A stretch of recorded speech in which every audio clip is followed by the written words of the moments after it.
Editors അവറിലേക്ക് സ്വാഗതം. പ്രധാന വാർത്തകൾ. Flexi Life Easy Electronics and Home Appliances.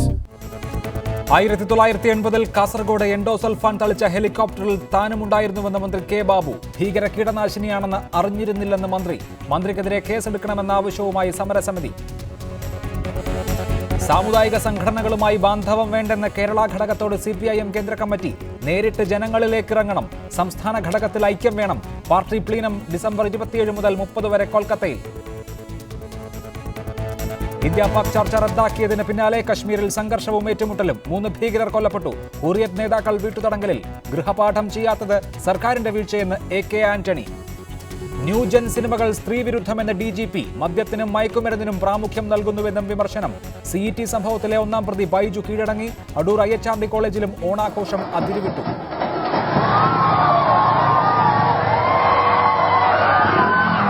What sort of start will he get? Well, certainly a tremendous start by Gatlin further out and Bolt into his stride now. Those two coming clear of the field now, and it's Gatlin and Bolt. And who's going to win it? It's very close, but it's a great man, I think. Usain Bolt വേഗരാജൻ. ലോക athletic മീറ്റിലെ 100 മീറ്ററിൽ 9.79 സെക്കൻഡിൽ സ്വർണം. Justin ഗാറ്റ്ലിന് വെള്ളി.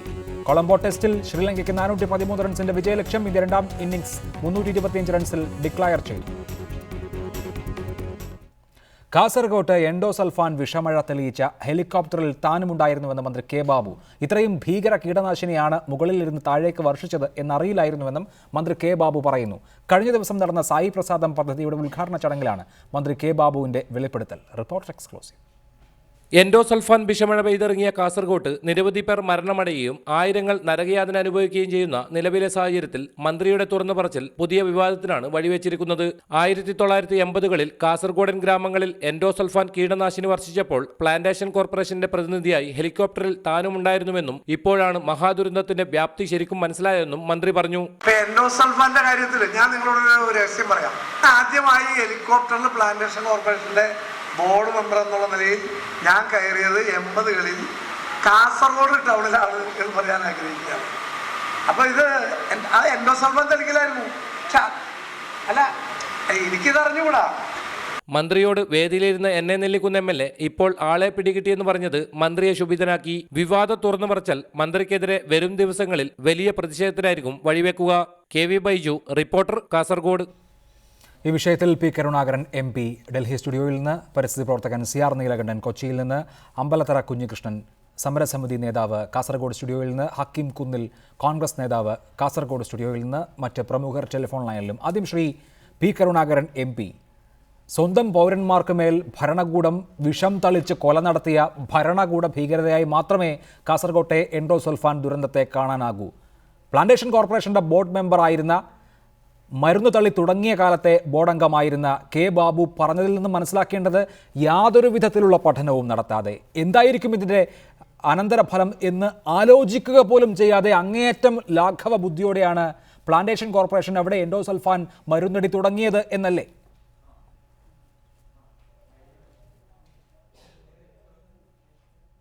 ഇപ്പോഴെങ്കിലും കേരളത്തിലെ ഒരു മന്ത്രി, ഫിഷറീസ് മന്ത്രി ശ്രീ ബാബു ഒരു അപ്രിയ സത്യം തുറന്നു പറഞ്ഞതിൽ ഞാൻ അദ്ദേഹത്തെ അഭിനന്ദിക്കുകയാണ്. യഥാർത്ഥത്തിൽ ഈ വിഷയം കാസർഗോഡ് കക്ഷിരാഷ്ട്രീയത്തിന് അതീതമായിട്ട് ഏറ്റവും ശക്തമായ സമരത്തിലേക്കും പോരാട്ടങ്ങളിലേക്കും ഉയർന്നു വന്നതാണ്. അതിൻ്റെ ഭാഗമായിട്ടാണ് എൻഡോസൾഫാൻ നിരോധിക്കാൻ വേണ്ടി സാധിച്ചത്. യഥാർത്ഥത്തിൽ എൻഡോസൾഫാൻ തെളിക്കാൻ നിർദ്ദേശിക്കുന്നത് CPCRIയുടെ അന്നത്തെ കാസർഗോഡത്തെ ഡയറക്ടർ ശ്രീ ഡോക്ടർ ദുബൈയുടെ നേതൃത്വത്തിലായിരുന്നു. കാഷ്യൂ പ്ലാന്റേഷൻ അതിന് പൂർണ്ണമായിട്ട് സമ്മതം നൽകുകയാണ് ചെയ്തത്. കാഷ്യൂ പ്ലാന്റേഷനിൽ ഇത് തെളിച്ചാൽ കൂടുതൽ പ്രൊഡക്ഷൻ ഉണ്ടാകും, ഉൽപ്പാദനം ഉണ്ടാകും എന്നുള്ള നിർദ്ദേശം. അതേസമയത്ത് എൻഡോസൾഫാൻ തെളിക്കുന്ന സമയത്ത് എടുക്കേണ്ട ശാസ്ത്രീയമായ സമീപനം, അതുപോലെ തന്നെ ഇതുണ്ടാക്കുന്ന പശ്ചാത്തല പ്രയാസങ്ങളും ബുദ്ധിമുട്ടുകളും ഇതൊന്നും തന്നെ പഠിക്കാതെ ഒരു നിരപരാധികളായ ജനങ്ങളെ യഥാർത്ഥത്തിൽ ദുരിതത്തിലേക്ക് തള്ളിവിടുന്ന, മരണത്തിലേക്ക് തള്ളിവിടുന്ന നടപടിക്കാണ് അന്ന് കാഷ്യൂ പ്ലാന്റേഷൻ നേതൃത്വം നൽകിയത്. അതിൽ ശ്രീ ബാബു ഒരു മെമ്പർ എന്ന നിലയിൽ മാത്രമല്ലല്ലോ നമ്മൾ കാണേണ്ടത്. കേരളത്തിലെ ഉത്തരവാദപ്പെട്ട ഒരു രാഷ്ട്രീയ പ്രവർത്തകരാണ്, നേതാവാണ്. അദ്ദേഹം ആ ഹെലികോപ്റ്ററിൽ ഉണ്ടായിരുന്നു എന്ന് പറഞ്ഞാൽ കോൺഗ്രസ് പാർട്ടിയുടെ പ്രതിനിധി എന്ന നിലയിൽ അദ്ദേഹം ഹെലികോപ്റ്ററിൽ ഉണ്ടായിരുന്നു. ആ ഗവൺമെൻറ് അതിന് പൂർണ്ണമായിട്ട് പിന്തുണ നൽകിയിരുന്നു.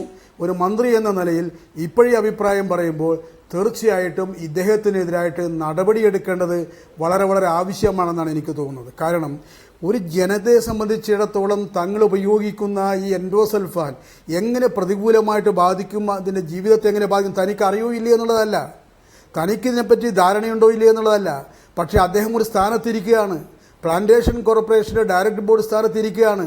പ്ലാന്റേഷൻ കോർപ്പറേഷൻ തീരുമാനമെടുത്തതിൻ്റെ ഭാഗമായിട്ടാണ്. ആ തീരുമാനത്തിൽ ഇന്നത്തെ മന്ത്രി, അന്നത്തെ ഡയറക്ടർ ബോർഡ് മെമ്പർ പൂർണ്ണമായിട്ടും ബാധ്യസ്ഥനാണ്. He's involved in it. അതിൻ്റെ അർത്ഥം അദ്ദേഹത്തിന് ഈ ധാർമ്മിക ഉത്തരവാദിത്തത്തിൽ നിന്നും ഒഴിഞ്ഞു മാറാൻ കഴിയില്ല. ഇപ്പോൾ ജസ്റ്റിസ് ബാലകൃഷ്ണൻ, ഇപ്പോൾ മനുഷ്യാവകാശ കമ്മീഷൻ്റെ ചെയർമാൻ വന്ന സമയത്ത്, അതുപോലെ തന്നെ ജസ്റ്റിസ് രാമേന്ദ്രൻ നായർ അദ്ദേഹം വന്ന സമയത്ത് ഞങ്ങൾ ഉന്നയിച്ച ഒരു പ്രധാനപ്പെട്ട കാര്യം, ഈ വിഷയത്തിൽ കാഷ്യൂ പ്ലാന്റേഷനെതിരായിട്ട് കേസെടുക്കേണ്ടതാണ്. കാഷ്യൂ പ്ലാന്റേഷനാണ് ഈ തീരുമാനവുമായി മുമ്പോട്ട് വന്നിട്ടുള്ളത്. ഏത് ഗവൺമെൻറ് ആയാലും ശരി. ഇപ്പോഴൊരു കാര്യം വ്യക്തമായി, ശ്രീ ബാബുയെപ്പോലുള്ള ആൾക്കാർ ആ ബോർഡിലുള്ള സമയത്താണ് ഇത്തരമൊരു തീരുമാനമെടുത്തത്, നടപ്പിലാക്കിയത്.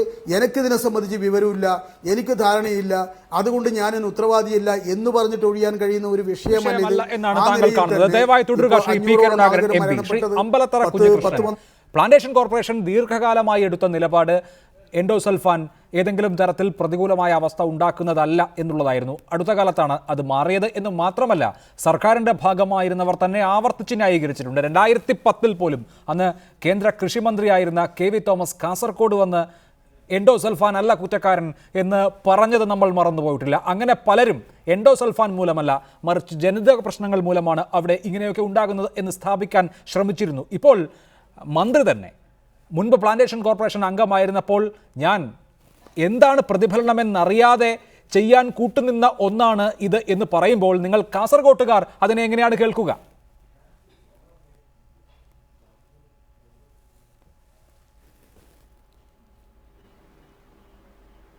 ആയിരക്കണക്കിന് പേരുടെ മരണത്തിനും പതിനായിരക്കണക്കിന് സാധാരണക്കാരുടെ നിത്യരോഗികളും ആക്കി മാറ്റിയ ഭോപ്പാലിന് സമാനമായ ഒരു ദുരന്തത്തിൻ്റെ ഭൂമിയിൽ നിന്നുകൊണ്ടാണ് നമ്മുടെ ബഹുമാന്യനായ മന്ത്രി ബാബു, ഞാൻ അന്ന് 80കളിൽ വിഷം തളിക്കുമ്പോൾ അതിൻ്റെ കൂടെ ഉണ്ടായിരുന്നു എന്ന് പറയുന്നത്. ഇത് അറിഞ്ഞില്ല എന്ന് പറയുന്നത് കാപട്യമാണ്. കാരണം 80കളിൽ തന്നെ ഇത് വിഷമാണെന്ന് കൃത്യമായി അന്ന് അറിയാമായിരുന്നു. ഒരു പ്രദേശത്ത് ഇത്തരം വിഷം തളിക്കുമ്പോൾ പാലിക്കേണ്ട മാനദണ്ഡങ്ങളെക്കുറിച്ച് അതിനകത്ത് കയറിയ മന്ത്രിക്ക് അറിയാമായിരുന്നു. കാരണം PCK ആകാശത്തിലൂടെ ഇത് തളിക്കുമ്പോൾ അന്ന് നോട്ടീസ് ഇറക്കിയിരുന്നു, മുഴുവൻ കിണറുകളും മൂടി വെക്കണം എന്നവരന്ന് പറഞ്ഞിരുന്നു. എന്നാൽ അന്ന് മന്ത്രി ഇത് അറിയുന്നില്ല. ഈ കിണർ മൂടി വെക്കാൻ പറയുന്നത് ഇതൊരു വിഷമാണെന്നും ആ വിഷം വെള്ളത്തിൽ എത്തിക്കഴിഞ്ഞാൽ വലിയ പ്രശ്നങ്ങളുണ്ടാകുമെന്ന തിരിച്ചറിവ് അവർക്കുണ്ടായതുകൊണ്ട് തന്നെയാണ്. എന്ന് മാത്രമല്ല, വ്യോമയാന മന്ത്രാലയത്തിൻ്റെ അനുമതി പോലും കൂടാതെയാണ് ഈ പറയുന്ന നമ്മുടെ ബഹുമാന്യനായ മന്ത്രി അടക്കം അന്ന് ഇവിടെ ഈ വിഷം തളിച്ചത്.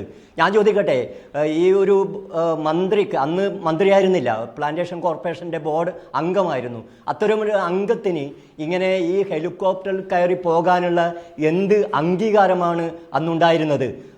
ഉണ്ടായിരുന്നില്ല മാത്രമല്ല, അതിനകത്ത് കയറേണ്ടിയിരുന്ന എക്സ്പേർട്ടുകൾ മാത്രമായിരുന്നു. ഇതേക്കുറിച്ച് എനിക്ക് അറിയില്ല എന്ന് പറയുന്നത് ഒട്ടും ശരിയല്ല. കാരണം ഇത് നിയന്ത്രിച്ചത് ഒരുപക്ഷെ അന്ന് ഈ പറയുന്ന നേതാവായിരുന്നു.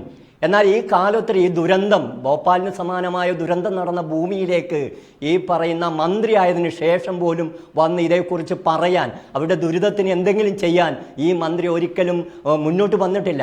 ഇത് മനസ്സിലാക്കുന്നത് മന്ത്രി കാസർഗോഡൻ സമൂഹത്തോട് ഒരു വലിയ അപരാധമാണ്, ഒരു കുറ്റകൃത്യമാണ് ചെയ്തിരിക്കുന്നത് എന്ന് സ്വയം പറയുകയാണ്. ഈ ഒരു സന്ദർഭത്തിൽ ഇവിടെ ദുരന്തമുണ്ടാക്കിയതിൻ്റെ ഉത്തരവാദിത്വം ഇത്തരം ആളുകളുടെ, പ്രത്യേകിച്ച് ഇത് പറഞ്ഞ മന്ത്രിയുടെ ഭാഗത്താണ്. അദ്ദേഹത്തെ പ്രോസിക്യൂട്ട് ചെയ്യാണ്, നിയമപരമായ അങ്ങനെയാണ് കാസർഗോട്ട് അവിടെ എൻഡോസൾഫാൻ സമരം നടത്തുന്ന സമരസമിതിയുടെ ആവശ്യം. ദയവായി തുടരുക ശ്രീ കുഞ്ഞികൃഷ്ണൻ. ശ്രീ CR നീലകണ്ഠൻ, ഇതൊരു ഭീകരമായ പ്രതിഫലനങ്ങൾ ഉണ്ടാക്കുന്ന കീടനാശിനിയാണ് എന്ന് ആ വേളയിൽ അറിഞ്ഞിരുന്നില്ല എന്ന മന്ത്രിയുടെ വാദത്തെ നമുക്ക് വിശ്വാസത്തിലെടുക്കാം. പ്ലാന്റേഷൻ കോർപ്പറേഷനും അതിൻ്റെ തലപ്പത്തിരുന്ന ആളുകളും ഇത്രമേൽ വലിയ പ്രത്യാഘാതങ്ങൾ ഉണ്ടാക്കും എന്ന് അന്ന് കരുതി കാണില്ല. കീടനാശിനികളെ സംബന്ധിച്ച് നമ്മളിപ്പോൾ മറ്റ് കീടനാശിനികളെ സംബന്ധിച്ചും നമ്മളുടെ ഒരു സങ്കല്പം അങ്ങനെയായിരിക്കാം. താങ്കൾ ഈ തുറന്നു പറച്ചിലിനെ എങ്ങനെ കാണും?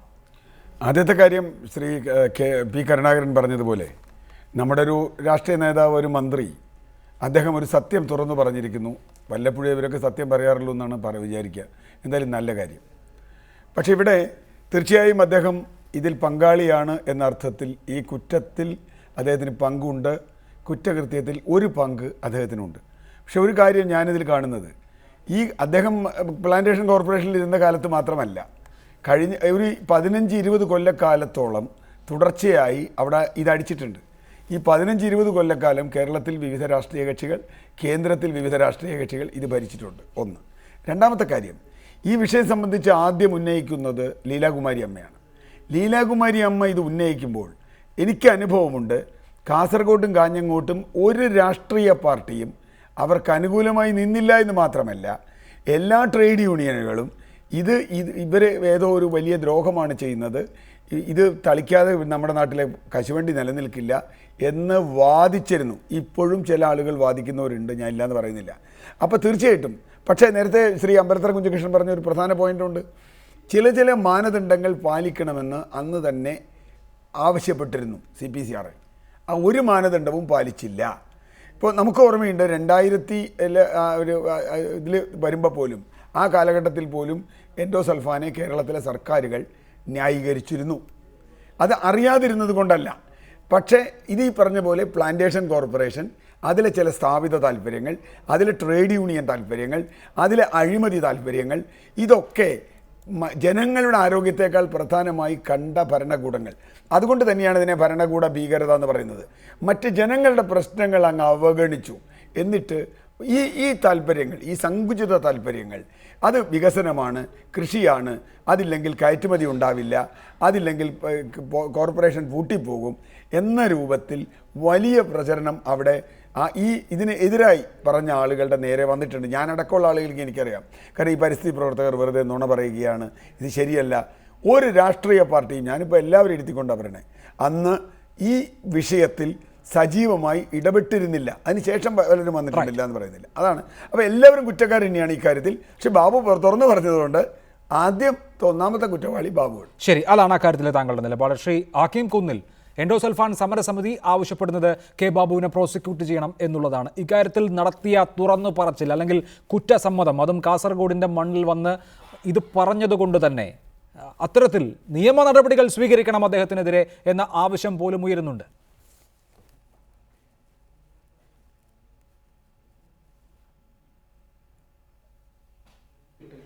കാസർഗോഡ് ജില്ലയിൽ എൻഡോസൾഫാൻ ഉപയോഗിക്കേണ്ടായ സാഹചര്യത്തെക്കുറിച്ച് ബഹുമാന്യനായ MP ഇവിടെ സൂചിപ്പിക്കുകയുണ്ടായി.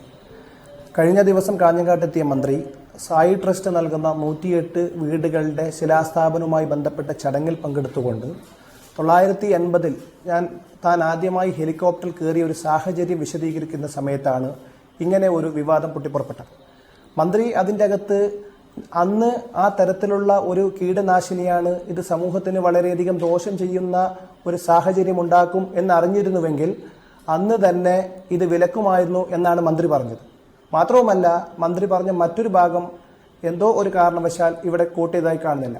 മന്ത്രി അദ്ദേഹത്തിന്റെ രണ്ടാമത്തെ വാചകമായി പറഞ്ഞ കാര്യം, ലീലാകുമാരി അമ്മയാണ് ഈ വിഷയം സമൂഹത്തിലേക്ക് ഉയർത്തിക്കൊണ്ടുവന്നതെന്നും അവർ ഏറ്റെടുത്ത വിഷയമാണ് പിന്നീട് മാറി മാറി വന്ന ഗവൺമെന്റ് എൻഡോസൾഫാനുമായി ബന്ധപ്പെട്ട ആളുകൾക്ക് ആനുകൂല്യം നൽകുന്നതിലേക്കും അതുമായി ബന്ധപ്പെട്ട കാര്യത്തിൽ ജാഗ്രത പുലർത്തുന്നതിൽ ഉൾപ്പെടെയുള്ള കാര്യങ്ങൾക്ക് ഗവൺമെന്റിനെ കണ്ണു തുറപ്പിച്ചത് എന്നാണ് മന്ത്രി പറഞ്ഞത്. അപ്പോൾ 980-ൽ അങ്ങനത്തെ ഒരു സാഹചര്യത്തെ മന്ത്രി കോട്ട് ചെയ്തു എന്നതിനപ്പുറത്ത് ആ ചെയ്തികളെ ന്യായീകരിക്കാൻ മന്ത്രി ശ്രമിച്ചിട്ടില്ല. അതൊരു ദുരന്തമാണ് എന്ന് അറിഞ്ഞിരുന്നുവെങ്കിൽ അത് അന്ന് തന്നെ PCKയുടെ ഡയറക്ടർ ബോർഡ് മെമ്പർ എന്നുള്ള നിലയിൽ ഞാൻ എന്നാലാവുന്ന തരത്തിൽ അതിനെ തടയുമായിരുന്നു എന്നാണ് മന്ത്രി പറഞ്ഞത്. മന്ത്രിയുടെ ഉദ്ദേശശുദ്ധിയെ തെറ്റായി വ്യാഖ്യാനിച്ചുകൊണ്ട് അല്ലെങ്കിൽ തെറ്റിദ്ധരിപ്പിച്ചുകൊണ്ടാണ് ഇപ്പോൾ ഇത്തരത്തിലുള്ള ഒരു വിഷയം വന്നിരിക്കുന്നത്. ആ വിഷയം മന്ത്രി സാന്ദർഭികവശാൽ കോട്ട് ചെയ്ത ഒരു വിഷയം എന്നതിനപ്പുറത്ത് അതിനൊരു പ്രാധാന്യം ഉള്ളതായി അല്ല, സാന്ദർഭികമായി മന്ത്രി എന്നുള്ളതല്ല ഇവിടെ ശ്രീ ഹക്കീം വിഷയം. ഞാൻ അതിലേക്ക് വിശദമായി വരുന്നുണ്ട്. അതിനു മുൻപ് ശ്രീ P. കരുണാകരൻ, ഇവിടെ ശ്രീ CR നീലകണ്ഠൻ ചൂണ്ടിക്കാണിച്ചതുപോലെ ഒരു മുഖ്യധാര രാഷ്ട്രീയ കക്ഷിയും പിന്തുണച്ചില്ല ഈ അടുത്ത കാലം വരെ. 90കളിൽ ലീലാകുമാരി അമ്മ എന്ന കൃഷി വകുപ്പിലെ ഒരു ഉദ്യോഗസ്ഥ നടത്തിയ വലിയ പോരാട്ടം അവർ ഒറ്റയ്ക്കാണ് മുന്നോട്ട് കൊണ്ടുപോയത്. പിന്നീട് ചെറിയ ചെറിയ സംഘടനകൾ, സന്നദ്ധ സംഘടനകൾ വരുന്നു, മാധ്യമങ്ങൾ വരുന്നു. അപ്പോൾ പോലും CITUവിൻ്റെ നിലപാട് എന്തായിരുന്നു? ഈ 2010-ൽ പോലും CITUവിൻ്റെ ആ മേഖലയിലെ നിലപാട് ഇത് തളിക്കേണ്ടത് അത്യാവശ്യമാണ് എന്നുള്ള തരത്തിലായിരുന്നു. ഈ കീടനാശിനി യാതൊരു കുഴപ്പവും ഉണ്ടാക്കുന്നില്ല എന്നുള്ളതായിരുന്നു. അങ്ങനെ കെ ബാബുവിനെയോ അന്നത്തെ പ്ലാന്റേഷൻ കോർപ്പറേഷൻ്റെ ഡയറക്ടർ ബോർഡിനെയോ മാത്രം കുറ്റം പറഞ്ഞ് ഒഴിവാകാൻ സാധിക്കുകയില്ല. എല്ലാവർക്കും ഈ കുറ്റകൃത്യത്തിൽ അവരുടേതായ പങ്കുണ്ട് എന്ന് അംഗീകരിച്ചല്ലേ മുന്നോട്ട് പോകാനാകൂ.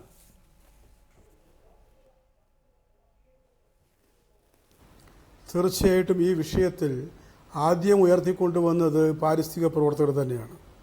അതിൽ ലീലാകുമാരി അമ്മക്ക് തീർച്ചയായിട്ടും പ്രധാനപ്പെട്ട സ്ഥാനമുണ്ട്. ഇവിടെ ശ്രീ ബാബുവിന് ഒഴിഞ്ഞു മാറാൻ കഴിയില്ല. കാരണം എന്താണെന്നറിയോ, ശ്രീ ലീലാകുമാരി അമ്മ തൻ്റെ അനുഭവം വെച്ചുകൊണ്ട് ഹോസ്റ്റർ കോടതിയിൽ കേസ് ഫയൽ ചെയ്തിരുന്നു. ആ കേസിൽ അവർക്കെതിരായിട്ട് വാദിച്ചത് യഥാർത്ഥ പ്ലാന്റേഷൻ കോർപ്പറേഷൻ തന്നെയാണ്. അവർക്കെതിരായിട്ട് നടപടിയെടുക്കണമെന്ന് മാത്രമല്ല, കാഷ്യൂ പ്ലാന്റേഷൻ ഇവരെടുത്ത സമീപനത്തിൻ്റെ ഭാഗമായിട്ട് നഷ്ടമുണ്ടായിട്ടുണ്ട്. ആ നഷ്ടപരിഹാരം ഇവരിൽ നിന്ന് വസൂലാക്കണം എന്നുള്ളതായിരുന്നു അപേക്ഷ. അതാരാ കൊടുത്ത ആ കേസ് കൊടുത്ത കാഷ്യൂ പ്ലാന്റേഷൻ തന്നെയല്ലേ, അതിലെ മെമ്പറല്ലേ ശ്രീ ബാബു. അപ്പോൾ ബാബു അറിയില്ല എന്ന് പറയുന്നതിന് എന്താ അർത്ഥമുള്ളത്? അപ്പോൾ ബാബു അറിയില്ല എന്ന് പറയുന്നതിന് യാതൊരു അർത്ഥവുമില്ല. യഥാർത്ഥത്തിൽ കാഷ്യൂ പ്ലാന്റേഷൻ ഇതിലെടുത്തുള്ള സമീപനത്തെ ഒരു കാരണവശാലും നമുക്ക് അംഗീകരിക്കാൻ കഴിയുന്നില്ല.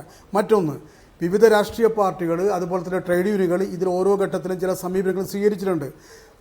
ഈ വിഷയത്തെ സംബന്ധിച്ചിടത്തോളം ഇടതുപക്ഷം എന്ന നിലയിൽ എല്ലാ കാലഘട്ടങ്ങളിലും ഒരേ സമീപനം തന്നെയാണ് സ്വീകരിച്ചത്. ആ സമീപനം എന്ന് പറയുന്നത് കീടനാശിനികളെ സംബന്ധിച്ചിടത്തോളം നമ്മുടെ പരിസ്ഥിതിയെ അപകടപ്പെടുത്തുന്നത് ഉപയോഗിക്കാൻ വേണ്ടി പറ്റില്ല എന്നുള്ളത് തന്നെയാണ്.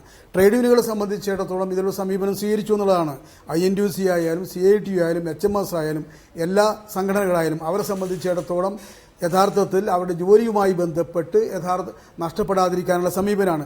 അതിനോട് CPM-നെ സംബന്ധിച്ച് യാതൊരു യോജിപ്പും ഉണ്ടായിരുന്നില്ല. അന്ന് തന്നെ ശ്രീ TJ ആഞ്ചലോസ്, പ്ലാന്റേഷൻ കോർപ്പറേഷന്റെ മുൻ ചെയർമാൻ, CPI നേതാവ്, ടെലിഫോൺ ലൈനിൽ. ശ്രീ ആഞ്ചലോസ്, താങ്കൾ പ്ലാന്റേഷൻ കോർപ്പറേഷനിൽ ഇരിക്കുമ്പോഴാണ് ഇത് വലിയൊരു രാഷ്ട്രീയ വിവാദമായി വരുന്നത്.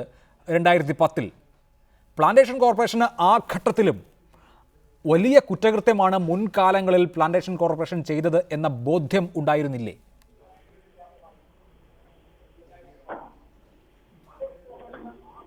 ശ്രീ ആഞ്ചലോസ്, അദ്ദേഹത്തിൻ്റെ ടെലിഫോൺ കണക്ഷനിൽ പ്രശ്നങ്ങളുണ്ട്. ഞാൻ അദ്ദേഹത്തിലേക്ക് മടങ്ങി വരാം എന്ന് പറയുന്നു. ശ്രീ കുഞ്ഞികൃഷ്ണൻ, ഇവിടെ ഇപ്പോൾ മുൻപ് ചെയ്ത ഒരു കാര്യം, അറിയാതെ ചെയ്തു പോയ ഒരു കാര്യം പറഞ്ഞു എന്നു കരുതി കെ ബാബുവിനെതിരെ നടപടിയെടുക്കുക, അദ്ദേഹമാണ് ഇതിൻ്റെ എല്ലാം കുറ്റകൃത്യത്തിൻ്റെയും ഉത്തരവാദിത്തമുള്ള ആൾ എന്നൊക്കെ നിലപാടെടുക്കുമ്പോൾ യഥാർത്ഥത്തിൽ നമുക്കറിയാം എൻഡോസൾഫാൻ തളിക്കുന്നത് നിർത്തിയിട്ട് വർഷങ്ങളായി. എൻഡോസൾഫാൻ എന്ന മാരക കീടനാശിനി തന്നെ നമ്മുടെ രാജ്യത്ത് ഈ പോരാട്ടങ്ങളുടെയൊക്കെ ഭാഗമായി നിരോധിക്കപ്പെട്ടു. ഇപ്പോൾ അവിടെയുള്ള ഏറ്റവും പ്രധാനപ്പെട്ട വിഷയം ഇതിന് ബാധിതരായ ആളുകളുടെ ജീവിതമാണ്. സർക്കാർ ഒരു പാക്കേജ് പ്രഖ്യാപിച്ചിട്ടുണ്ട്. അതേസമയം തന്നെ മനുഷ്യാവകാശ കമ്മീഷൻ നിർദ്ദേശിച്ച അത്രയുമായിട്ടുള്ള അവിടെയുള്ള അടിസ്ഥാന സൗകര്യങ്ങൾ, ആശുപത്രി, ഇതൊക്കെ ഇനിയും ഒരുപാട് മെച്ചപ്പെടുത്തേണ്ടതുണ്ട്. അത്തരം കാര്യങ്ങളിലേക്കല്ലേ യഥാർത്ഥത്തിൽ സമരസമിതി ഫോക്കസ് ചെയ്യേണ്ടത്? മുൻപ് 2010 എങ്ങനെയാണോ KV തോമസിൻ്റെ ഒരു പ്രസ്താവന വലിയ കോലാഹലം ഉണ്ടാക്കിയത് എന്നതുപോലെ തന്നെ ഇത്തവണയും ഇതും ഒരു നിമിത്തമാകാൻ, അവിടെ കൂടുതൽ വികസന പ്രവർത്തനങ്ങൾ നടത്താൻ, ഇരകൾക്ക് കൂടുതൽ സംരക്ഷണം ഒരുക്കാൻ സർക്കാരിനെ പ്രേരിപ്പിക്കുന്ന തരത്തിലുള്ള ഒരു മൂവ്മെൻ്റ് അല്ലേ നിങ്ങൾ നടത്തേണ്ടത്?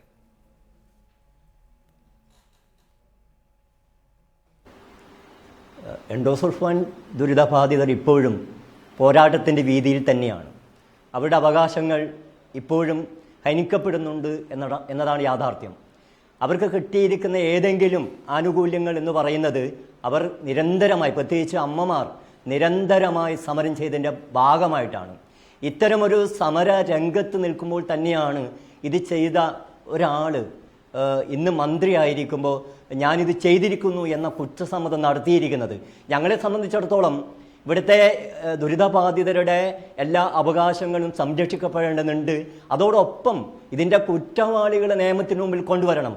ഇവിടെ സൂചിപ്പിക്കപ്പെട്ടുവല്ലോ ഇത് അറിഞ്ഞിട്ടില്ല എന്ന്. ഞങ്ങൾ അറിയുന്നത് 80കളിൽ തന്നെ ഇത് ചൂണ്ടിക്കാട്ടിയ ഇവിടുത്തെ സാധാരണ കർഷകരുണ്ട്, ഇത് ബുദ്ധിമുട്ടാണെന്ന് പറഞ്ഞവരുണ്ട്. ശ്രീഭദ്രയെ പോലുള്ള ഇതിനെക്കുറിച്ച് മനസ്സിലാക്കിയ ആളുകളുണ്ട്. അന്ന് പറഞ്ഞിരുന്നു ഇത് അപകടമാണ്, ഇത് തളിക്കരുത്. ഞങ്ങൾക്ക് തോന്നുന്നൊരു സാമാന്യ യുക്തി വെച്ചിട്ട്, കാരണം അതിനു മുമ്പ് എൻട്രി എന്ന് പറയുന്ന ഒരു കീടനാശിനിയാണ് തളിച്ചുകൊണ്ടിരുന്നത്. അധികം ആളുകളും ആത്മഹത്യയൊക്കെ തന്നെ അത് എടുത്തപ്പോൾ അതിന് ശേഷം വന്ന എൻഡോസൾഫാൻ എന്ന വിഷയം ഈ എൻഡോസൾഫാൻ കീടനാശിനി കൃത്യമായി ഇങ്ങനെയാണ് എന്ന് അറിഞ്ഞതിൻ്റെ ഭാഗമായിട്ട് തന്നെയാണ് ഞാൻ നേരത്തെ സൂചിപ്പിച്ചതുപോലെ കിണറുകൾ മൂടി വെക്കാൻ പറഞ്ഞത്. ഇവിടെ ഇത് തളിച്ചപ്പോൾ പല കുളങ്ങളിലും അന്ന് മീൻ ചത്തിരുന്നു. പക്ഷേ PCK അന്ന് അതൊക്കെ തന്നെ മൂടി വെക്കുകയായിരുന്നു. ഈ ഒരു സന്ദർഭത്തിൽ ഉത്തരവാദപ്പെട്ട രാഷ്ട്രീയ നേതാവെന്ന നിലയിൽ ശ്രീ അബുവിന് ഇത് മനസ്സിലാക്കാനുള്ള ആവശ്യമുണ്ടായിരുന്നു. എന്നാൽ അത് തിരിച്ചറിയുന്ന പറയുന്നത് ശരിയല്ല എന്ന് തന്നെയാണ് ഏറ്റെടുത്തിരിക്കുകയാണ് ഈ ഒരു സന്ദർഭത്തിൽ. പ്ലാന്റേഷൻ കോർപ്പറേഷനെ സംബന്ധിച്ച് കാസർകോട്ട് ചെയ്തത് എന്താണ് എന്നത് സംബന്ധിച്ച ബോധ്യം ഒരു ഘട്ടത്തിലും ഉണ്ടായിരുന്നില്ലേ?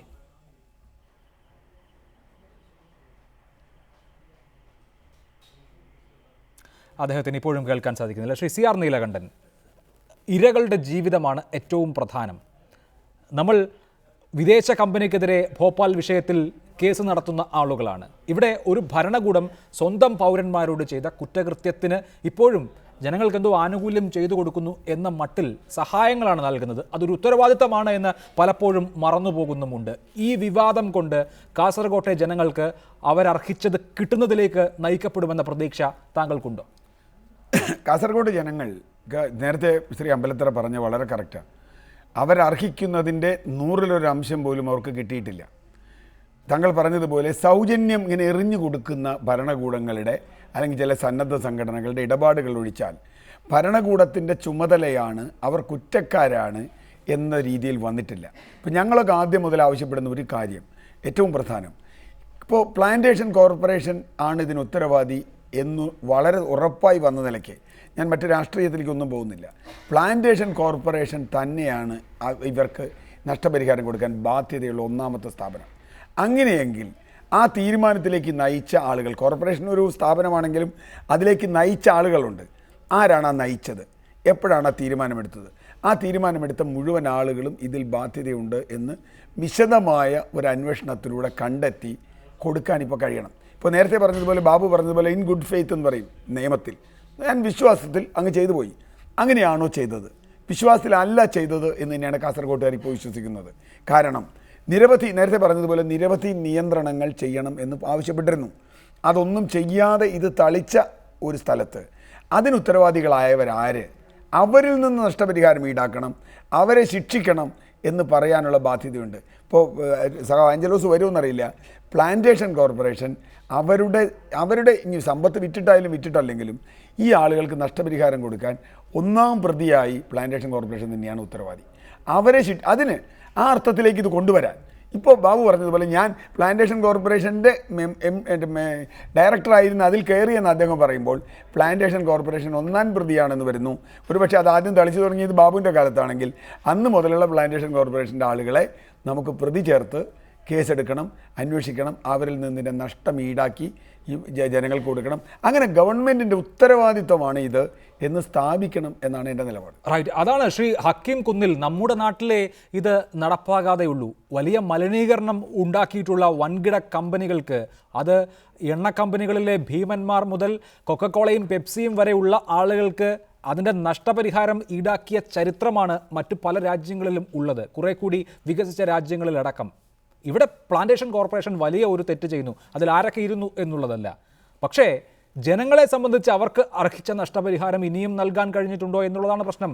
ഇപ്പോഴും ഈ അമ്മമാർക്ക് സെക്രട്ടേറിയറ്റിന് മുന്നിൽ പോയി പട്ടിണി കിടക്കേണ്ടി വരുന്ന അവസ്ഥയാണുള്ളത്.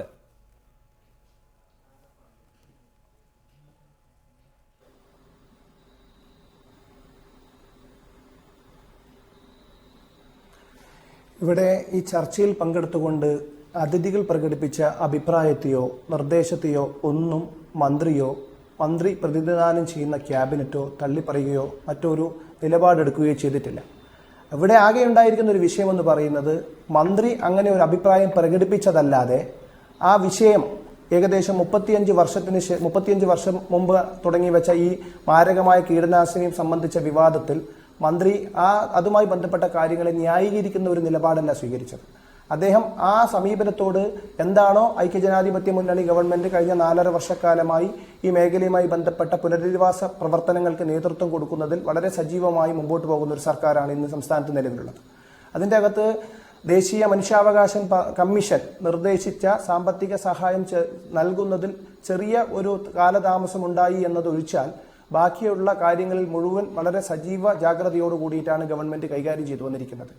അങ്ങനെ മറ്റു വിഷയങ്ങളെ നേരത്തെ സൂചിപ്പിച്ച ഭോപ്പാൽ ദുരന്തം ഉൾപ്പെടെയുള്ള വിഷയങ്ങളിലെ അതിനേക്കാളും ലാഘവത്തോട് കൂടിയിട്ടല്ല സംസ്ഥാന ഗവൺമെന്റ് ഈ വിഷയത്തെ കൈകാര്യം ചെയ്തിരിക്കുന്നത്. തുടർന്നും കഴിഞ്ഞ 4.5 വർഷക്കാലം ഗവൺമെന്റ് ഏറ്റെടുത്ത് നടപ്പാക്കിക്കൊണ്ടിരിക്കുന്ന പദ്ധതികളുടെ തുടർ പദ്ധതി എന്നുള്ള നിലയിലാണ് ഇപ്പോഴും കാസർഗോഡ് ഗവൺമെന്റ് പ്രവർത്തിച്ചു വരുന്നത്. തീർച്ചയായും തുടർന്നും എല്ലാ തരത്തിലും പുനരധിവാസവുമായി ബന്ധപ്പെട്ട കാര്യങ്ങൾ ഗവൺമെന്റിന്റെ ഭാഗത്തു നിന്ന് ഒരു അനുകൂലമായ സമീപനം ഉണ്ടാകും എന്ന് തന്നെയാണ് അതാണ് അക്കാര്യത്തിൽ താങ്കൾക്ക് വിശദീകരിക്കാനുള്ളത്. ശ്രീ പി കരുണാകരൻ, അങ്ങനെ എൻഡോസൾഫാൻ പുനരധിവാസ പാക്കേജ് പ്രഖ്യാപിക്കപ്പെട്ടതിന് ശേഷം എല്ലാം ശരിയായ നിലയിലാണ് നടക്കുന്നത് എന്ന ആത്മവിശ്വാസം അവിടുത്തെ ജനപ്രതിനിധി എന്ന നിലയിൽ താങ്കൾക്കുണ്ടോ?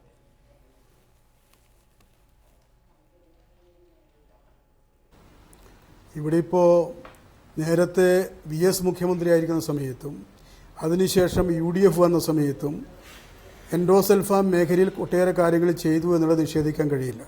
ഇടതു മുന്നണി പറയുന്നത് ഒന്നും ചെയ്തിട്ടില്ല എന്നുള്ളതാണ്. പക്ഷെ അതിനോട് എനിക്ക് യോജിപ്പില്ല. പക്ഷേ ഏറ്റവും പ്രധാനപ്പെട്ട ഒരു വിഷയം ഇപ്പോഴും വന്നിട്ടുള്ളത് എൻഡോസൾഫാനുമായി ബന്ധപ്പെട്ട് വളരെ നന്നായി പ്രവർത്തിക്കുന്ന അതിൻ്റെ സെല്ല്, ആ സെല്ല് പൂർണ്ണമായിട്ടും UDF ഗവൺമെൻറ് തകർത്തിരിക്കുക. കാരണം അന്ന് ആ സെല്ലിന് രൂപം നൽകുന്ന സമയത്ത് ശ്രീ മുഖ്യമന്ത്രി ഉമ്മൻചാണ്ടിയോടും അതിനുശേഷം വന്ന മുഖ്യമന്ത്രിയോടും ശ്രീ VS ഉള്ള സമയത്തും പറഞ്ഞത് ഇത് യഥാർത്ഥത്തിൽ വികേന്ദ്രീകൃതമായിട്ട് എന്ന് പറഞ്ഞാൽ 11 പഞ്ചായത്തുകൾ, അതിലെ പഞ്ചായത്ത് പ്രസിഡന്റുമാർ, ബ്ലോക്ക് പ്രസിഡന്റുമാർ, MLA മാർ, MP, അതുപോലെ തന്നെ ജില്ലാ കലക്ടർ ഉൾപ്പെടെയുള്ള അന്നത്തെ 32 ആൾക്കാരുള്ള ഒരു പ്രത്യേക സെല്ല്, അത് വളരെ ശാസ്ത്രീയമായിട്ട് പ്രവർത്തിച്ചു വരികയായിരുന്നു. മാസത്തിൽ ഒരു പ്രാവശ്യം 2-3 മണിക്കൂർ ഇരുന്നുകൊണ്ടാണ് ചർച്ച ചെയ്യാറുള്ളത്. പക്ഷെ നിങ്ങളെന്താ ചെയ്തത്? നിങ്ങൾ രാഷ്ട്രീയമായിട്ട് ആ സെല്ല് പിരിച്ചുവിട്ടിട്ട് 65 പേരുള്ള ഒരു ജംബോ സെല്ലുണ്ടാക്കി. മന്ത്രിയാണ് അതിൻ്റെ ചെയർമാൻ. എപ്പോഴെങ്കിലും അത് കൃത്യമായിട്ട് ചേർന്നു എന്ന് പറയാൻ പറ്റുമോ? അരമണിക്കൂറോ 30 മണിക്കൂറോ മാത്രമാണ് ശ്രീ മോഹൻ്റെ സമയം കിട്ടുക. ചിലപ്പോൾ 2-3 പ്രാവശ്യം ഇത് മാറ്റിവെക്കും. അതിൻ്റെ ഭാഗമായിട്ട് തന്നെ ഇന്ന് റേഷൻ കിട്ടുന്നുണ്ടോ, റേഷൻ കാർഡ് ലഭിക്കുന്നുണ്ടോ, പെൻഷൻ കിട്ടുന്നുണ്ടോ, ആർക്കൊക്കെയാണ് പുതിയതായിട്ട് വരേണ്ടത്, ഈ ഒരു കാര്യങ്ങളും ചർച്ച ചെയ്യാനുള്ള സമയമല്ലത്. എനിക്ക് യഥാർത്ഥത്തിൽ ആ സെല്ലിൻ്റെ യോഗത്തിൽ പങ്കെടുക്കാനേ കഴിയാറില്ല. ഞാൻ കൃത്യമായിട്ട് പങ്കെടുക്കുന്ന ഒരാളാണ്. ഞാൻ പാർലമെൻറ്റായാലും പുറത്തായാലും ഈ വിഷയം ഏറ്റവും ശക്തമായിട്ട് എടുക്കുന്ന ഒരാളാണ്. ഈ വിഷയം കോൺഗ്രസ് നേതാവ് ശ്രീ സുധീരൻ പറഞ്ഞു. കാരണം ഇത് അവിടുത്തെ ജില്ലാ പഞ്ചായത്ത്, കാരണം ഒരു മന്ത്രിക്ക് കഴിയത്തില്ലല്ലോ. മന്ത്രിനെ ഞാൻ കുറ്റപ്പെടുത്തുന്നതല്ല.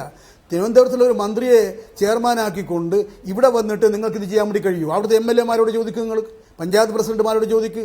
അവിടെ അതിൻ്റെ സബ് കമ്മിറ്റി കൺവീനർമാരാരാ? CPM-ൻ്റെ ആൾക്കാരായിരുന്നില്ല. അത് ആരോഗ്യ വകുപ്പ്, അതുപോലെ തന്നെ വിദ്യാഭ്യാസ വകുപ്പ്, സോഷ്യൽ സർവീസ്, ഈ 4 വകുപ്പ്, അതുമായി ബന്ധപ്പെട്ട് ഏറ്റവും നല്ല കോർഡിനേഷൻ്റെ ഏറ്റവും നല്ല സബ് കമ്മിറ്റി ഈ രീതിയിൽ പ്രവർത്തിച്ചത് ഇന്ന് പ്രവർത്തിക്കുന്നുണ്ടോ? ഞാൻ മറ്റു കാര്യങ്ങൾ ചെയ്യുന്നില്ല എന്നല്ല പറയുന്നത്. എന്തിനാണ് ഇത്തരം ഒരു മാറ്റം വരുത്തിയത്? ആ മാറ്റം വരുത്തിയതിന്റെ ഭാഗമായിട്ട് അവിടെയില്ല ഇപ്പോൾ നമ്മുടെ ഭരണാധികാരികൾ തലകുനിക്കേണ്ട വിഷയങ്ങൾ ഇതിൽ ഉണ്ട്. തീർച്ചയായും ഇത് സ്റ്റേറ്റിന്റെ ഉത്തരവാദിത്തമാണ്. കാരണം സ്റ്റേറ്റ് ചെയ്ത ഒരു കുറ്റകൃത്യത്തിന് നഷ്ടപരിഹാരം കൊടുക്കുക മാത്രമാണ് ചെയ്യുന്നത്. ആ സാഹചര്യമായിട്ടുകൂടി എൻഡോസൾഫാൻ ബാധിതരായ ഇരകളുടെ അമ്മമാർക്ക് അല്ലെങ്കിൽ ഇരകൾക്ക് മുഖ്യമന്ത്രിയെ അദ്ദേഹത്തിൻ്റെ ചേംബറിൽ പോയി പോലും കാണാൻ കഴിയാത്ത അവസ്ഥ, അല്ലെങ്കിൽ സർക്കാരിൻ്റെ പദ്ധതികൾക്ക് വേണ്ടി നിരാഹാരം കിടക്കുകയോ ഉപരോധം നടത്തേണ്ടി വരികയോ ചെയ്യുന്ന അവസ്ഥ എന്തുകൊണ്ടാണ് ഇതുവരെയും മാറാത്തത്?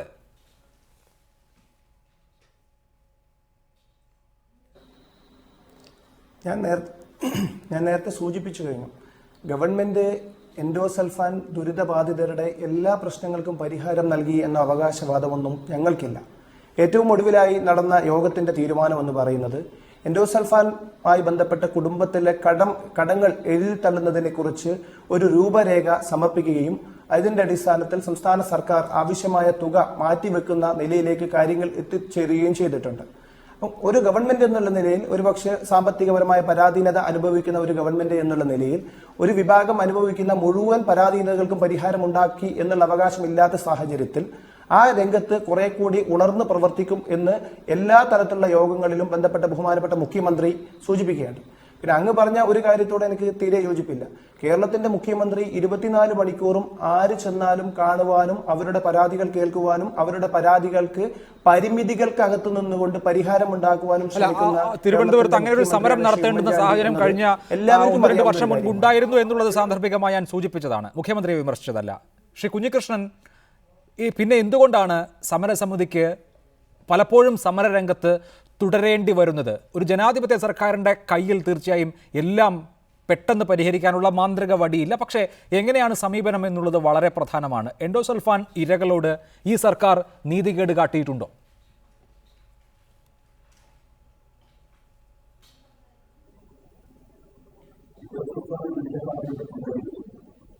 അവരുടെ അവകാശങ്ങൾക്ക് വേണ്ടി എല്ലായ്പ്പോഴും സമരം നടത്തേണ്ടി വന്നിട്ടുണ്ട്. ഇക്കഴിഞ്ഞ 2014 ജനുവരി 28 മുഖ്യമന്ത്രിയുടെ വസതി കൂമ്പിൽ കഞ്ഞിവെപ്പ് സമരവുമായി ബന്ധപ്പെട്ടുകൊണ്ട് അത് അമ്മമാരും മക്കളും നടത്തിയ സമരമായിരുന്നു.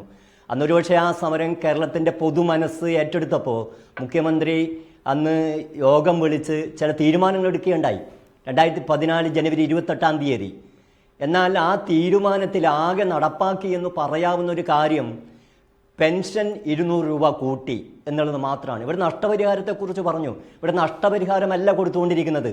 2010 ഡിസംബർ 31 ദേശീയ മനുഷ്യാവകാശ കമ്മീഷൻ ശുപാർശ ചെയ്ത സാമ്പത്തിക സഹായം തന്നെ 5837 പേരാണ് ഇന്ന്. റൈറ്റ്, തുടരുക. Shri T J Angelos telephone ലൈനിലുണ്ട് എന്ന് കരുതുന്നു. ശ്രീ ആഞ്ചലോസ്, താങ്കൾക്ക് കേൾക്കാമോ? ശ്രീ ആഞ്ചലോസ്,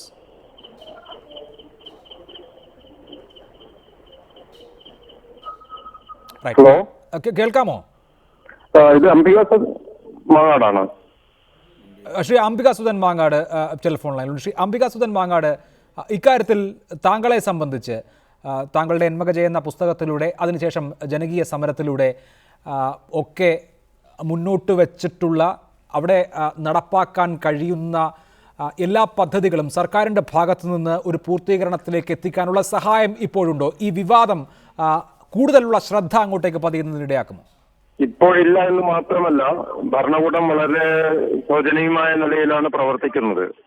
കാരണം ഇവിടെ ഒരു വലിയ രഹസ്യം പറയാമെന്ന് പറഞ്ഞിട്ടാണല്ലോ അദ്ദേഹം ഈ കാര്യം പറഞ്ഞത്, മന്ത്രി പറഞ്ഞത്. അതായത് ജനങ്ങൾക്ക് വളരെ മുകളിലാണ് ഞാൻ എന്ന ഒരു പരമാനന്ദത്തോടു കൂടിയിട്ട് ഹെലികോപ്റ്ററിൽ ഇരുന്നു എന്നൊരു രഹസ്യം വെളിപ്പെടുത്തുകയും ജനതയുടെ മേലെ വിഷം 4 നൂറ്റാണ്ട് കാലം ഒഴിച്ച ആളുകളിൽ ഒരാൾ ഞാനാണ് എന്ന് വെളിപ്പെടുത്തുകയും ചെയ്യുന്ന സമയത്ത് അത് ഇത്രകാലം 15 കൊല്ലമായിട്ട് ഇവിടെയുള്ള ആളുകൾ സമരം ചെയ്യുന്നത് ഇവിടെ ഈ ഒരു കുറ്റം ചെയ്തിട്ടുള്ള ആളുകളെ നിയമത്തിന് മുന്നിൽ കൊണ്ടുവരണമെന്ന് പറഞ്ഞിട്ടാണ്.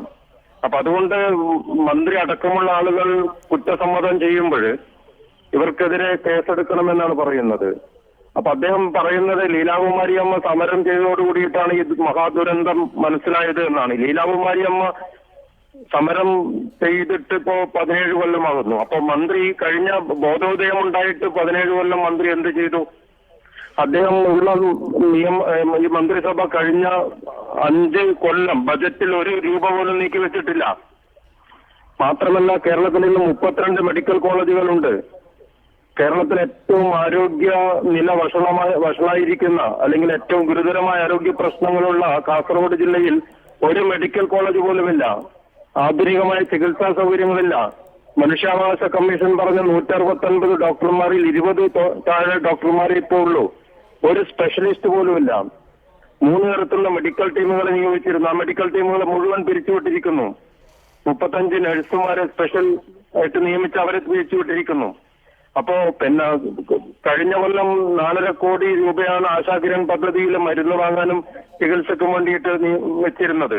ഈ ബാബു ഉൾപ്പെടുന്ന മന്ത്രിസഭ ചെയ്തിരിക്കുന്നത് ഈ വർഷം അത് 3 കോടിയാക്കി ചുരുക്കുകയും ഇപ്പൊ രോഗികൾക്ക് മരുന്ന് വാങ്ങാൻ പറ്റാതിരിക്കുകയും ചികിത്സക്ക് കൊണ്ടുപോകാൻ പറ്റാതിരിക്കുകയും ചെയ്യുന്ന ഒരു സാഹചര്യമുണ്ട്. അപ്പൊ അദ്ദേഹം ഈ മഹാദുരന്തം മനസ്സിലാക്കിയിട്ട് 17 കൊല്ലം കഴിഞ്ഞിട്ട് ഈ കുറ്റസമ്മതം നടത്തുമ്പോൾ കാസർകോട്ടെ ജനത ഈ കാസർകോട്ടെ മണ്ണിൽ വന്നിട്ടാണ് അദ്ദേഹം ഇങ്ങനെ വീമ്പിളക്കുന്നത്. ഒരു വലിയ ഇപ്പോഴും ആയിരക്കണക്കിന് ആളുകൾ ഇവിടെ തലവലുതായി 200-ലധികം കുട്ടികൾ ഇപ്പോഴും ഉണ്ടെന്ന് മനസ്സിലാക്കണം. ഇന്ന് പത്രങ്ങളിൽ ഒരു അനസൂയ എന്ന കുട്ടി മരിച്ചതിന്റെ വാർത്തയുണ്ട്. ഇന്നലെ ഒരു കുട്ടി മരിച്ചതിന്റെ വാർത്തയുണ്ട്. ആഴ്ചയിൽ ഓരോ 4-5 കുട്ടികൾ മരിക്കുന്നതിന്റെ വാർത്ത വന്നുകൊണ്ടിരിക്കുന്നുണ്ട്. അപ്പൊ അങ്ങനെ ഒരു സ്ഥലത്ത് വന്നിട്ടാണ് മന്ത്രിമാര് ഇങ്ങനെ പറയുന്നത് എന്നുള്ളത്. ഒരു അമ്മമാര് നിലവിളിച്ചുകൊണ്ടിരിക്കുന്ന ഒരു സ്ഥലത്താണ്, ഇപ്പോഴും ഗുരുതരമായ ആരോഗ്യ പ്രശ്നമുള്ള സ്ഥലത്ത് വന്നിട്ടാണ് ഈ ഇങ്ങനെയുള്ള കാര്യങ്ങൾ വിളിച്ചു പറയുന്നത് എന്നൊരു മന്ത്രി ആലോചിക്കണം. കാരണം ഇവിടെ ഗുരുതരമായ പ്രശ്നങ്ങൾ, ആരോഗ്യ പ്രശ്നങ്ങൾ ഇപ്പോഴും ഉണ്ട്. തീർച്ചയായും താങ്കൾ ചൂണ്ടിക്കാണിക്കുന്നത് അവിടുത്തെ അടിസ്ഥാനപരമായ വസ്തുതകളാണ്. ശ്രീ CR നീലകണ്ഠൻ, നമുക്ക് ഈ ചർച്ച അവസാനിപ്പിക്കുകയും ചെയ്യാം. സർക്കാരിൻ്റെ ഭാഗത്തു നിന്ന് ഇനിയും ഏറെ ചെയ്യാനുണ്ട്. ഇപ്പോൾ ചെയ്യുന്നത് പലതും വാഗ്ദാനങ്ങളിൽ ഒതുങ്ങുകയും പതുക്കെ മുൻപ് 2010 പ്രഖ്യാപിച്ചത് അടക്കമുള്ള കാര്യങ്ങളിൽ വീഴ്ച വരികയും ചെയ്യുന്ന ഒരു ഘട്ടത്തിലാണ് ഇപ്പോൾ ഒരു വിവാദത്തിൻ്റെ രൂപത്തിൽ വീണ്ടും എൻഡോസൾഫാൻ കേരളത്തിൻ്റെ പൊതുമണ്ഡലത്തിൽ ചർച്ചയാകുന്നത്. ഇത് ഏത് തരത്തിൽ പരിണമിക്കുമെന്ന് താങ്കൾ കരുതുന്നു? ഏത് തരത്തിൽ പരിണമിക്കണം എന്നെൻ്റെ ആഗ്രഹം ഞാൻ പറയാം. പരിണമിക്കുമെന്ന് നമുക്ക് പറയാൻ പറ്റില്ല. പരിണമിക്കണം എന്ന് പറഞ്ഞാൽ എന്തായാലും ഭരണകൂടം അതിൻ്റെ ഉത്തരവാദിത്വം തുറന്ന് പ്രഖ്യാപിച്ചിരിക്കുന്നു. അതുകൊണ്ട് ഭരണകൂടം ഈ കേസിൽ പ്രതിയാണ് എന്നും നഷ്ടപരിഹാരം നൽകാൻ അവർക്ക് ബാധ്യതയുണ്ട് എന്നും ഒരു സൗജന്യമല്ല, നഷ്ടപരിഹാരമാണ് വേണ്ടത്. ഞാനിത് പറയാൻ കാരണം ഇവിടെ ക്രിമിനൽ കേസിന് വരെ സാധ്യത ഉണ്ടെന്നാണ് ഞാൻ വിചാരിക്കുന്നത്. ഇപ്പോൾ പണ്ട് വർഗീസിനെ കൊന്ന രാമേന്ദ്രൻ നായരുടെ മൊഴിയിൽ നിന്നാണ് രാമേന്ദ്രൻ നായർക്കെതിരെ കേസെടുത്ത് വീണ്ടും ആ കേസ് വന്നത്. ഏതാണ്ട് അതിലൊരാളാണ് പ്രതിയെങ്കിൽ ഒരുപക്ഷെ അദ്ദേഹത്തിന് മേലെ മറ്റാളുകൾ, ഇപ്പോൾ മറ്റ് പോലീസ് ഉദ്യോഗസ്ഥന്മാരോ അല്ലെങ്കിൽ മറ്റ് സഹപ്രവർത്തകരോ ഒക്കെ ഉണ്ടാവാം. ഇവിടെ തീർച്ചയായിട്ടും ശ്രീ കെ ബാബു അടക്കമുള്ള ഭരണകൂടത്തിൽ അതിനുത്തരവാദികളായവരെ തീർച്ചയായും അവർക്ക് ക്രിമിനൽ ആയ തന്നെ ഒരു നെഗ്ലിജൻസോ അതിൽ ഏതർത്ഥത്തിലും ഇത്രയും വലിയ ഹിംസയ്ക്ക് കാരണക്കാരാണ്. അങ്ങനെ ശിക്ഷിക്കപ്പെടുമ്പോൾ ഭരണകൂടം നഷ്ടപരിഹാരം കൊടുക്കാൻ ബാധ്യസ്ഥമാവും. റൈറ്റ്, അതാണ് ആ കാര്യത്തിൽ താങ്കൾ ചൂണ്ടിക്കാണിക്കുന്നത് ഏറ്റവും പ്രധാനപ്പെട്ട പോയിന്റ്. വളരെ നന്ദി ചർച്ചയിൽ പങ്കെടുത്തതിന് Shri CR Neelakantan, Shri P Karunakaran MP, Shri Ambalathara Kunhikrishnan, Shri Hakeem കുന്നിൽ, ശ്രീ അംബിക സുധൻ മാങ്ങാട്. പ്രധാന തലക്കെട്ടുകൾ ഒരിക്കൽ കൂടി. Flexi Life Easy Electronics and Home Appliances. 1980 കാസർകോട്ട് എൻഡോസൾഫാൻ തളിച്ച ഹെലികോപ്റ്ററിൽ താനുമുണ്ടായിരുന്നുവെന്ന് മന്ത്രി കെ ബാബു. ഭീകര കീടനാശിനിയാണെന്ന് അറിഞ്ഞിരുന്നില്ലെന്ന് മന്ത്രിക്കെതിരെ കേസെടുക്കണമെന്ന ആവശ്യവുമായി സമരസമിതി. സാമുദായിക സംഘടനകളുമായി ബാന്ധവം വേണ്ടെന്ന് കേരള ഘടകത്തോട് CPIM കേന്ദ്ര കമ്മിറ്റി. നേരിട്ട് ജനങ്ങളിലേക്ക് ഇറങ്ങണം, സംസ്ഥാന ഘടകത്തിൽ ഐക്യം വേണം. പാർട്ടി പ്ലീനം ഡിസംബർ 27 മുതൽ 30 വരെ കൊൽക്കത്തയിൽ.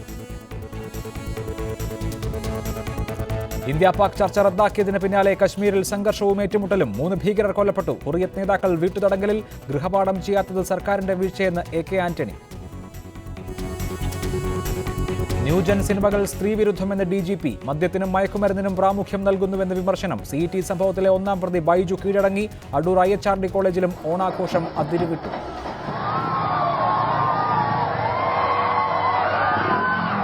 What sort of start will he get? Well, certainly a tremendous start by Gatlin further out and Bolt into his stride now. Those two coming clear of the field now, and it's Gatlin and Bolt. And who's going to win it? It's very close, but it's the great man, I think. Usain Bolt വേഗരാജൻ. ലോക athletic മീറ്റിലെ 100 മീറ്ററിൽ 9.79 സെക്കൻഡിൽ സ്വർണം. Justin ഗാറ്റ്ലിന് വെള്ളി. കൊളംബോ ടെസ്റ്റിൽ ശ്രീലങ്കയ്ക്ക് 413 റൺസിന്റെ വിജയലക്ഷ്യം. India 2-ാം ഇന്നിംഗ്സിൽ 325 declare ചെയ്തു. എഡിറ്റേഴ്സ് അവർ അവസാനിക്കുന്നു. നമസ്കാരം.